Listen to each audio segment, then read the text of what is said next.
Hello, everybody. My name is Mirko Novakovic. I am co-founder and CEO of Zero, and welcome to Code Red. Code, because we are talking about code, and Red stands for requests, errors, and duration, the core metrics of observability. On this podcast, you will hear from leaders around our industry about what they are building, what's next in observability, and what you can do today to avoid your next outage. Today, my guest is Eric Futoran. Eric is the CEO and co-founder of Embrace, a mobile observability tool built on OpenTelemetry and hyper-focused on the client side of observability. Eric previously co-founded Scopely, the largest US mobile game publisher, which later sold for $5 billion. I'm glad to have you here, Eric. Welcome to Code Red. No, thanks for having me. I really appreciate it. Great. And we always start with our first question, which is, what was your biggest Code Red moment? I was thinking about this one. There's quite a few, and founders don't necessarily like to talk about them. But I feel like founders always like to talk about the rosy moments. So I love the question. Early in Embrace's lifespan, we worked with a large fantasy sports app. And so if you think about what especially observability companies, but data companies, want, like their ideal customers and their ideal growth path is kind of a nice line. And on a day-to-day basis, when you take in data, you don't want spikes. It's just not what you built for. But if you think about fantasy sports, I give huge kudos to my co-founder, Frederick. Fantasy sports, their biggest days are Sundays, and they spike heavily. The biggest day is actually Thanksgiving, which is the last day you'd ever want to spike. But think about the spikes. Everybody logs in like at halftime, right before the game, and then they log off. So these huge spikes, we'd have like 30 to 100x traffic and only of certain types, usually a lot of ads, so a lot of network API traffic, where we're, as an observability company, collecting everything, crashes, errors, logs, the traditional open telemetry metrics, but also like non-traditional enrichment type metrics, like data types, metrics is the wrong word, like ANRs, network data, which is usually in both a span and a metric form. And then we put it all in this one big session payload. Like the core of Embrace is every session for every user, because in mobile, everything is unique and very cardinal. So ultimately, if you really want to solve a problem, you want to look up the user and just see what they'll happen. And we'll get to that later. But that's crazy for these crazy network traffic spikes. And then our backend this was 2019-ish. We were using ClickHouse. We still do. But if you think about it, that's bleeding edge. ClickHouse, even before the big company ClickHouse really existed. And so the Code Red was basically the first Thanksgiving, everybody was on deck. Like once we hit that network spike and really weren't ready for it, as much as we'd like to be, we weren't. We were ready for just adding a new customer, even at volume, sharding your database, like preparing for it. But when you spike and you get these payloads, like they blitzed us. And so we were large session payloads coming in. The latency was hitting everything. Like our crash pages were slower. Our user lookup was slower because everything was loading into the database slower. And so we could either do like smaller chunks, which load faster, but are really complex. We could do bigger chunks, which is what most companies do. But you get latency, but it's more efficient and easier to support. Blah, blah, blah. It sucks. And so to finish it up, the way we solved it is not necessarily more databases, which is where most people kind of land, which obviously is inefficient, more costly, and kind of against the open telemetry stack. We just did a bunch of stuff, like obviously decoupled the session payloads. So sessions, every user has multiple sessions, breaking those up into their constituent parts. We decoupled a lot of the loaders. We did a bunch of more sharding, like a bunch of crap. It never really solved the problem because you end up like most 6 out of 7 days a week, right? You have normal loads, and then this one day you don't. So it's just not an ideal customer, even though they're still with us today. But it was fun, air quotes fun. Yeah, absolutely. That's a great story. And yeah, let's talk about mobile observability overall, right? I think I was thinking about it. I first used it. There was a company called Criticism. Yes. Which then turned into Apptelligent. I was a reseller actually in Europe. One of their they got acquired by VMware. And that's probably, I don't know, let me guess. That was a long time ago. 10, 12 years ago. And that was kind of the first time I saw mobile observability. But when I was preparing for this call, I was thinking, everybody's talking about mobile first, right? So most of the apps these days, if I use my bank or whatever, I mostly use it on my mobile phone with a dedicated app.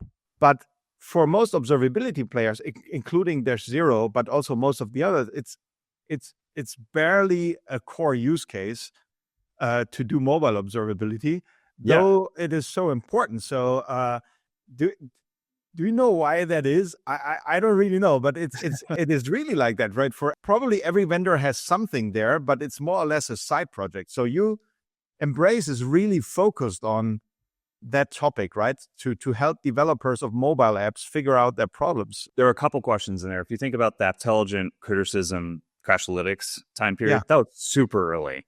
That was free, right? That's a Google free tool, right? Crashlytics now it is. Firebase acquired Crashlytics from Twitter, which acquired Crashlytics, which is crazy. Yeah. And it's doing okay as part of Firebase. You get what you get for free. But the good product for crashes, that was just too early. Like, if you think about when most game companies and most big mobile companies, the original like first wave per se was like 2012, 13, that all you cared about was just, can I get an app out there? Because for every person that had a problem like a crash, there were 10 other people buying phones and downloading apps.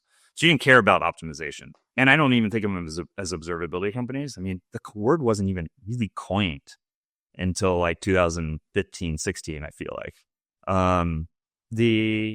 Second question. Why do the other players not think we use it or have like a mobile play? There are legacy ones like New Relic, Dynatrace, and Datadog primarily. I'd say they're run products built for the backend. So if you look at them and you go in, it's a DevOps. Their primary persona is DevOps and backend engineers. If you go in, you see that. Like, you see the traditional geo map of where your problems are. An individual client-side engineer doesn't give it anything about where it exists. They care about the problem and how acute is it, and maybe it's a certain set of users and how to solve it. There's a bunch of error logging products, the sentries, the bug snags, the roll bars, but it's error logging. So they're crash is basically a form of error, but they're known issues. It's not really RUM. RUM and observability in the observability world is collecting every session, all the data, not sampling it, not removing the cardinality to make it aggregates, which is what backend tools do. So you can actually measure and optimize effectively and then prioritize based on impact. And I don't think a lot of tools do that. So why aren't they focused on it? To be honest, I think in today's world, I mean, it's part of the reason Dash Zero is there.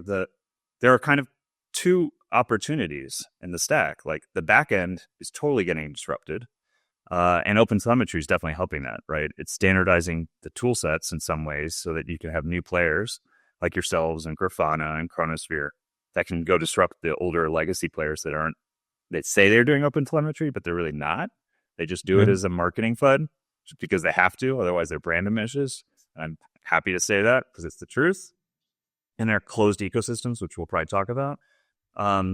Or it's the mobile client side. Like in OpenTelemetry, the goal is to standardize the data, right? So all the teams are talking the same language. And so for us, the play is, how do we standardize with these other players like us and Grafana, us and Chronosphere, us and whatever, Snowflake even, and provide that same data layer and standardization. So why aren't they focused on it? I think it just can't focus on everything. Yeah. You need it because you're right. The biggest companies today are mobile first. Like we have every hotel chain, Marriott, Hilton, Hyatt. While you don't think of them that way, how do you interact with them? It's on your phone. Or you go to a kiosk when you're inside. That's an Android device. You go to a terminal by talking to somebody at the front desk. It's often an Android device. Like, it's all mobile now.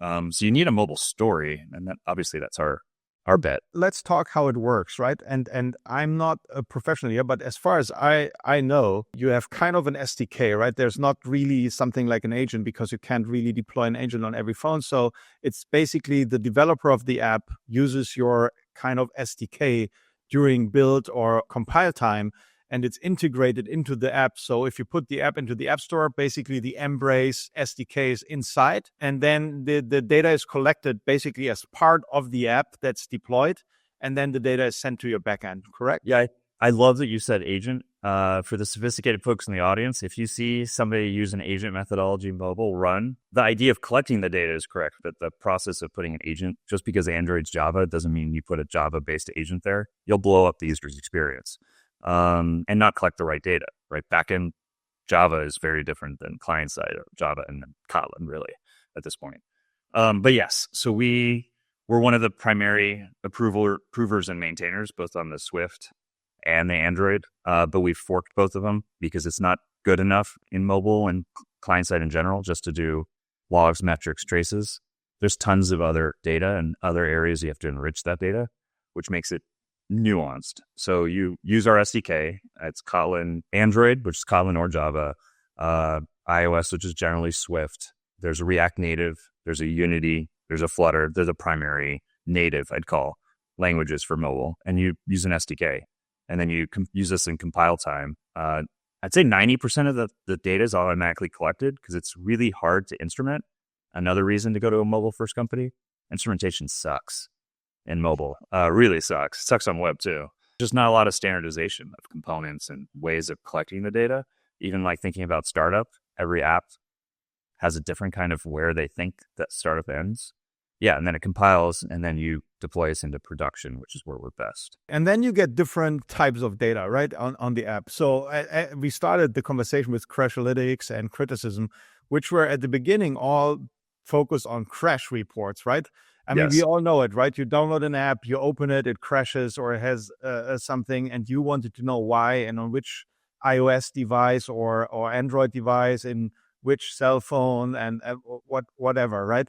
But that's kind of the basic thing a developer probably wants, right, from the apps to know when it's crashing, and that you provide that. That's the step one, I'd say, in the evolution of mobile. Like crashes is because if it crashes, it's an obvious thing that you can measure and solve. To be honest, like a good app's crash rate's like 99.99 or 98 or 95 crash free. So it's a problem you should track, and we obviously do it, and we do it, which is a little different. We both do it at the native layer, but if you're using like a React Native, a Flutter, or Unity, we do both because they're layered and can happen in either layer or can happen in the Unity layer and then throw something in the native layer. And it's good to have all the information. The evolution then became like, okay, I've solved the majority of my crashes. How do I solve the hard ones as opposed to the ones where the line of code is kind of obvious? Then you need the information that led up to it, which is part of the origin of Embrace. And then maybe it was a network call or an error earlier in the session that was handled, but still created a state that caused a crash later. It's hard to couple those things. And in error logging tools, there tend to be different errors that aren't fully coupled. So you don't really get to see it. Or in traditional RUM solutions, they're totally separated. The next is, okay, what are the other types of errors that are actually more impacting for my users that I should be tracking or should be building DevOps SLOs around? For like a high scale scrolling app like a Pinterest, it could be like stutters or where people can't scroll as quick because they know it impacts revenue. Or for games, it could be ANRs, which are like basically the equivalent of a freeze. They're really hard to solve. And the Google store only detects when they end, not when they start. When they start is when the line of code is. And so it's like, how do you connect the dots to things beyond crashes? The long story short. There are basically two parts, right? One is the app on the phone, running on the phone. Yes. And then there's communication from the phone, probably to a backend, right? I mean, there are offline apps, but there are also apps that do not work offline. So they have a connection. They send data back and forth. Can you work with both setups? So can you support apps that are offline and you can basically, I call it profile them on the phone, or only the ones that do have connection with the backend? We do both. And majority of apps now don't have to be connected. They almost all of them have some sort of caching or some way to at least work temporarily offline. It's a really hard problem. If you think about it, the assumptions of the backend are different in that case. And so actually when highlights is like when we send the data to like a backend partner, the data can be really late. Like you could have a session, quote unquote session that's offline, or maybe the person leaves and you don't get a chance to even send the data, even though it's online, for like a day or days. Most tools drop those on the floor because their backend processes expect everything to be synchronous and timely. And we have to figure out, okay, how do we kind of, if you think about we have to think about how to reorder it so that we can actually send the data effectively or even display it right in our dash. And for the technical people out there, think about the problem. Like, it's even how you store the data, how you think about it, how you shard it. It becomes really, really, really difficult. It's actually a core like IP for us in a lot of ways. Yeah, it's interesting. We have similar issues like in the backend part when we have long running traces or asynchronous traces, right? Yeah. You never know, you have a trace, but you actually don't know if it's finished, right? Because a span could come very late, minutes. I mean, in our terms, sometimes 10 seconds is late, right? Because everything is real time. But I can imagine with mobile phones, they could be offline on a long flight or whatever, or you have no battery, and then they come back 3 days later and you send the data and then you still have to connect it, right? Totally. And I think there's some assumption on the back end that your span or trace will finish. Yes. Because it generally will. But in mobile, they won't. I'm totally with you. Like, what if somebody just leaves mid startup, which you would have a span around your startup? Then what? Is that bad? Is that good? Like, is that a natural thing? Did it crash? Did it have like a network call or a third party vendor that froze the startup? Who knows? But yeah, we can't have that assumption. We actually displayed in like one of the things we analyze, which is different, is we look at those things like how we actually let you filter by spans that haven't finished, as opposed to waiting for it and then sending it back to our backend. And the RAM part in OpenTelemetry is still very early, and it's more focused on web, right? But you still have chosen to use OpenTelemetry as your data format, right? So you're basically using the logs, events, the traces to package and send the data. So why have you chosen OpenTelemetry if it was not really set up for the mobile world, I would say? I wouldn't say even the web is quite there from a RUM, right? Yeah, not to bash the folks there, but it is definitely nascent as from a maturity perspective, and they don't fully even either Android doesn't necessarily fully support all three types. And then there's events, and then there's concept of sessions and other types that OpenTelemetry is talking about. Why do we choose OpenTelemetry? I think the primary value for us is connecting the teams. So if DevOps has we have a large grocery chain in the UK that uses us. And the DevOps team is getting pressure based on user revenue, user impact, things that are client-side measurements, but they're getting pressure to measure them, which turn into generally SLOs and KPIs. How do you measure them without a telemetry source that's correlated to your backend? And then how do you create that connectivity? Because it's one thing to measure it, it's another thing to optimize and solve it. And that means you have to talk to the client-side team and have a workflow. And to be honest, most client-side teams are pretty isolated from the DevOps teams. The DevOps team obviously helps with certain things like builds and regressions and things like that, but they really should be talking like they do for other like back-end eng teams. And so to be highly optimized, that's the flow you're looking for. I also am super keen on open. I kind of mentioned it before, but most vendors in the space, they take your data and they either give it back to you in a dashboard or very aggregated form. That is not how it's going to work going forward. Like if you want to run your own analysis, if you want to run AI workflows, like if you want to actually, people are using us for risk management. They want user index data just so they can run and LLMs to see if there's risk, like on Snowflake or Databricks. You should have access to your own data. There's too many good use cases. OpenTelemetry gives us like the baseline to be able to solve those for folks, and an easy way to get to at least get our SDKs adopted, which you don't need to use us to use our SDKs. They're open source. Send the data to yourselves, send the data to wherever you want.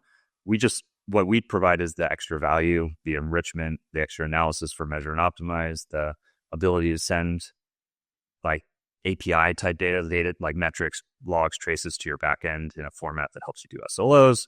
Like OpenTelemetry fits really nicely in that. And to be honest, like it's also just nice to be part of that community. Like it's hard to be open source, but it's actually way more fun than not being open source, but truly open source, not just dabbling, like putting yourself out there and letting people just rip into your SDKs is pretty insightful and kind of fun. Yeah, I totally agree. And so do you allow, I like the idea of using the data to use it in your data warehouse and doing other stuff like in Snowflake. Do you allow to export your data, or have features to export it and import it into a data warehouse or something? 100%. So the where, you can do it in two ways. You can either use our SDK, which is open source and it's free.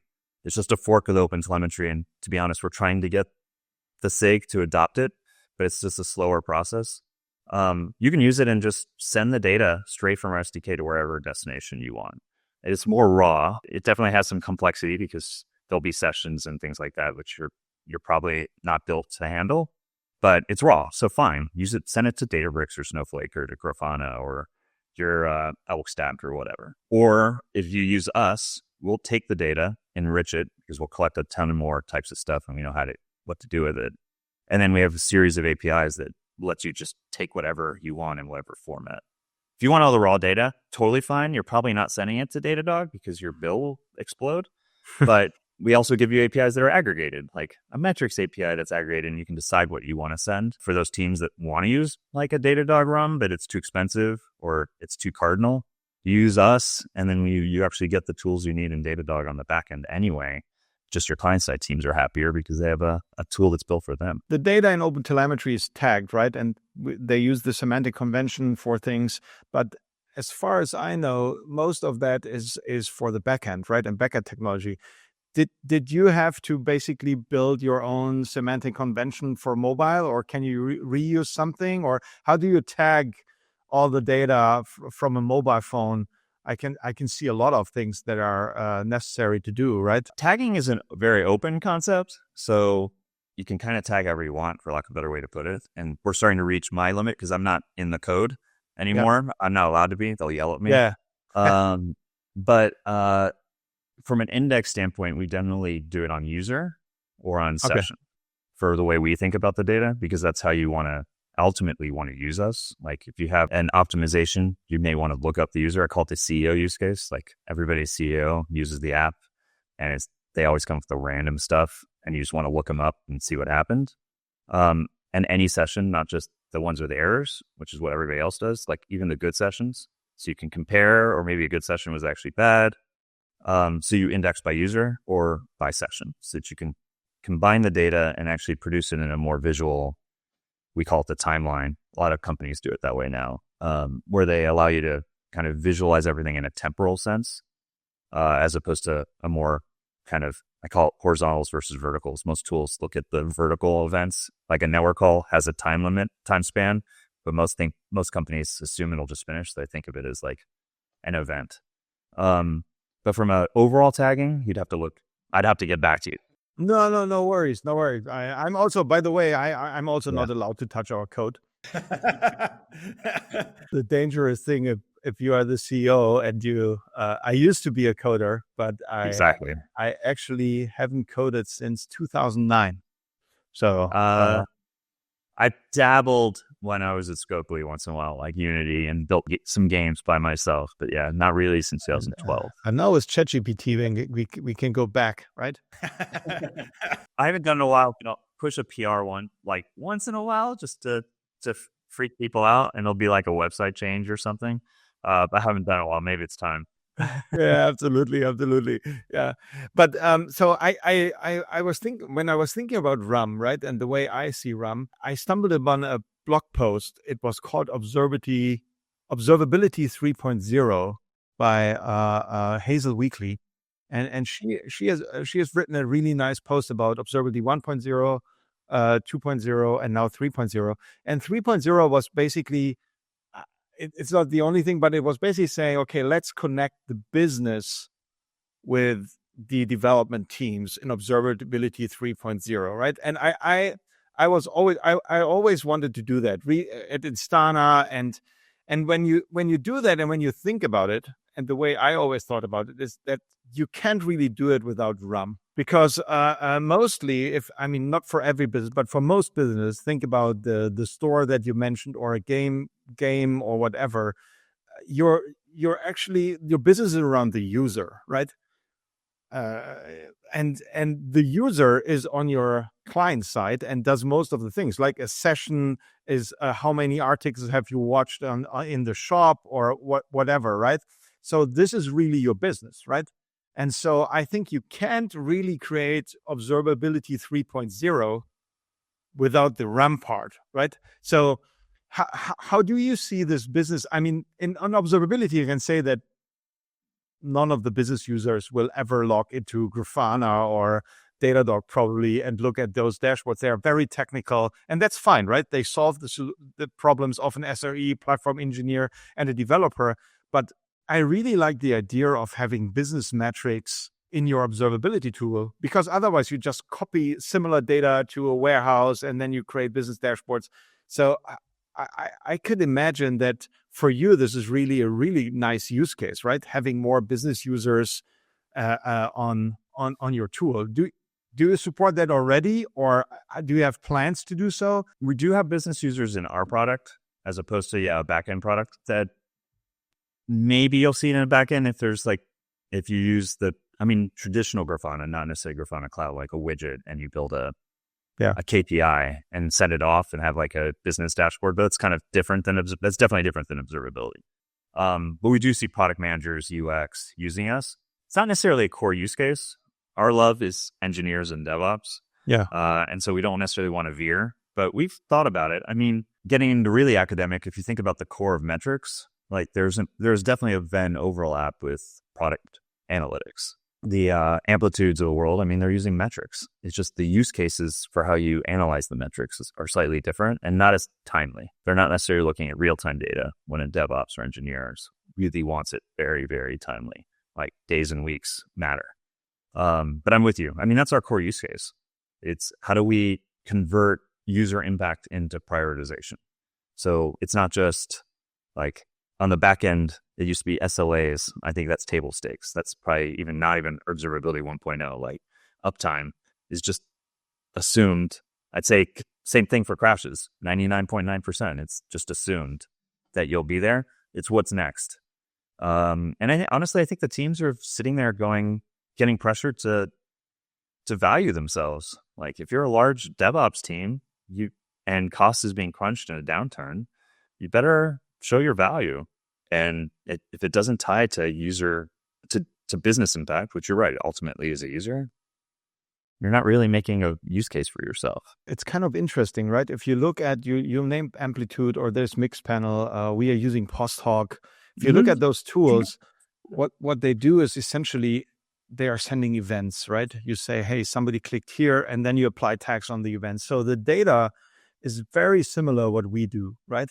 Yeah. And the data is essentially created on the client side, either in web or in your app. So I would say like from 1,000 feet, right? If you look at it, it is very similar. Yeah. And contributes, right? It's open exactly. telemetry. So I can definitely see that, especially with a RAM tool like yours, you could build, your data is even more dense, right? You have more data. You have every session. You have data about the performance. You know if it's crashing, if it's slow. So the combination of that data with just the data that you have this event, what's happening, that combined could be massively valuable for product, for business, but also for the engineers, right? So I was definitely asking myself, why is there no trend that those categories kind of merge together, right? I think there will be, and there's been talk, but it takes time. I think especially open telemetry, we're pretty early in the overall adoption cycle of it, that I think it will happen. The question is just not if, but when. And we may need a little more time for it to happen. But the product managers pushing on us, the business users pushing on DevOps with SLOs and that trend, I'm totally with you. I think the key is for the DevOps persons listening and SREs, like it's not unique user charts and geo charts. It's like really understanding the real impact. Like those are pretty, but they're not actionable. Like knowing when a specific API call actually freezes a user, right? That's the golden mark, as opposed to just knowing that an API 400s doesn't actually mean that it's actually impacted user on the client side. Yeah. And vice versa. The client side could have network calls that never hit the back end. A lot of folks on the back end don't realize it, but like you were kind of mentioning it earlier, but the network that the network is up and working and the throughput exists for your mobile phone is not a safe assumption. So a Yeah. lot of calls don't make it to the back end. And so it's like you're just blind to it. So shit's happening. You just may not be aware of it. So it's important to have both sides of the equation. And I can also imagine that apps are making a lot of calls to backends which are not your backend, right? I can just imagine that you call different services like PayPal and other services, and probably also App Store services, whatever you would that will never touch your backend, right? So you have no visibility. Like the fantasy sports app, a lot of those network calls that they were making that we were measuring were ad tech calls, right? That's third-party vendors. Exactly. You're laughing. Ad vendors are, as I came from an ad space once upon a time, so I say it lovingly. They're not policed, so they don't always have the best user experience in mind. They're a lot of times they want their network calls to fail. It's cheaper for them because if it doesn't hit their backend, they don't pay for the call. But that's not great for the app. But you have no measurement of it, and then often they're in the startup. Like they want to cache. They don't care about everything else you're trying to do to get that app loaded. So they'll bloat in the startup just to make sure that when the ad's ready to be called, they make money. And so you got to police it. So I'm with you 100%. Like there's a lot of those edge cases that are kind of obvious when you talk about them, but in reality, they're really hard. Yeah, I can imagine. That's why probably to come back to my first question, right? Why are the vendors not really focused on it? Because it's a very unique space, right? Where you have to have domain knowledge, you have to have the experience how to do it. You can have it as a side project, but I think if you want to do it really well, you have to focus on it, right? It's a own category, basically. Its own persona too, right? Yeah. It's client-side engineers are very different. Yeah, no podcast without my AI questions, right? Because AI is everywhere. So, and for observability, I have always two parts. Let's start with the part, we see that almost every of our customers is now using an LLM somewhere. So it becomes part of your normal application stack and you have to observe it, right? You have to monitor the LLM. So it's kind of becoming the standard. And OpenTelemetry has already some libraries doing it. How is that on the mobile phone? I mean, at least at Apple, I know that they do it on the phone, right? So do you have functionalities to monitor LLMs to figure out if the prompts were correct or the answers were good? So do you have some functionality there, or do you see the demand for LLM monitoring on mobile? So on the phone, apps are running AI LLMs, and Apple has released kind of technology to help that. That's one piece. Are we using, I guess, AI as well ourselves on the phone is the second. The first one is so early. There have been a lot of startups over time that have tried to help companies run AI. I mean, it's from a cost and efficiency standpoint, it's pretty obvious use case, just really hard. It's an edge computing use case. Like if you can push all of your AI to the users and the users' expectations are for things to be instantaneous, it's going to happen 100%. Can you use the resources on the phone effectively to not blow up the user experience or freeze the app? Not yet. Like very simple AI, but most of it's still done on the back end and pushed to the phone. And in terms of results, like your recommendations, things like that. I do hear a bunch of startups trying to start using the capabilities of Apple. I'm sure Google will come out with their own. But I haven't heard anything specifically yet. So for us, we're watching it, but for us to invest there yet, not knowing kind of the overall market size, it's really hard for us to go after it. But it's good to understand that it's not yet, so you don't see it, but you obviously have a good view on all the apps, so it's not yet widely used on the phone. So as far as I understood you, it's more the phone is calling a service on the back end, which then sends the answer back, right? Exactly. It will happen though. It has to. Like to preserve the user experience, even differentiate. Like if I'm a social network, they may start be doing it right at this point because their measurement is how quick things appear, right? And how well they engage users. That's a very small use case. But the early adopters are generally for all technologies, including mobile back in the day. It's always social, games, and one we won't talk about. They're always the earliest adopters. And so in social, they're probably happening. There's not a ton of social apps. I don't have enough data. We're in a couple, but I haven't seen anything specifically. We're in a bunch of games, but games have their own problems. So I don't think they're necessarily investing there quite yet, right?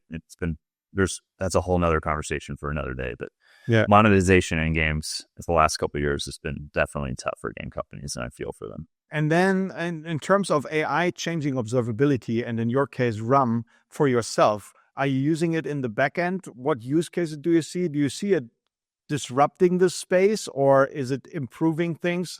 How do you see Gen AI evolving in observability especially for RUM? Yeah, for RUM, I think it'll enhance, and that's where we've made investments. I mean, there's AI for like coding and productivity, but that's not observability. But obviously, we're invested like every tech company on that side. In the observability land, like if the ultimate measure of success is, can you measure, overuse the term, or optimize, and what's the user impact, kind of the three pieces. Where does it help? I mean, it helps you with user impact. Like, looking for specific sessions and looking across them and trying to find patterns, knowing whether the user's impact, like when they left an app because of a freeze, is it a one-time thing? Or is it something across a lot of different users? And what are all the types of reasons it could happen? That's a total AI use case. Hard, but there. And we have the data for it, which I think is the reason that a lot of vendors haven't gone into it. They don't have the data sets, but they're not allowed to commingle across their customers. Where we're really starting to use it, machine learning and AI are basically two ends of the same coin at this point, are the ANRs. So for folks that aren't familiar, on Android, there's a concept of an ANR, which is basically an app freeze. Like when you're using an Android app, within 5 to 10 seconds, Google changes the timing for the prompt once in a while, but a prompt will pop up and ask you to terminate the app. It means the app's frozen or a thread got frozen. That's a long time to wait. And in the middle, we're like collecting code samples from as soon as we can detect it all the way to that's prompt. And then that's a total AI-ish case, because you're looking for the commonalities and the threads that may have caused that ANR, not just in that session, but across all the user sessions that exhibit that same set. It's a lot of data. We have right now, the visual is flame graph, because it's impossible for us to know the exact cause because we don't code the app. And then we use technologies to try to bubble up maybe the root cause analysis, which is a good example for it. That makes total sense. That's exactly how we see it at the moment. So I don't see it disrupting the space, right? At the moment, right? You never know what happens when they hit AGI or whatever we call it, right? But we also use it in cases like you just explained, right? When you have a lot of data, like these threat samples, I could imagine that you have when you take these snapshots, right, during a freeze, and then you use the LLM to understand what's happening, and you try to figure out commonalities and bubble up the problem. That makes sense, and it really makes the life of a developer easier, right? The one where I'm seeing a lot of startups is anomaly detection. It's kind of an obvious use case when you think about it, right? You have tons of data sets and you don't know which one, and it doesn't make sense for a user, which is kind of what happens today, to set the thresholds or some sort of velocity or acceleration equation on a set of data. You should be looking at all the data and trying to find the anomalies. And then the hard part where AI is helpful is false negatives. Like you never want to get alert for something that's not really a problem. No, absolutely. So it's always been a problem. The learning algorithms around it for even the large vendors suck.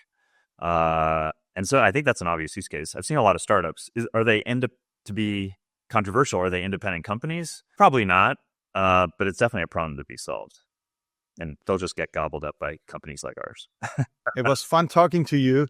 It is really a space I'm super interested in. I will be watching Embrace, and I'm happy that you are there with OpenTelemetry.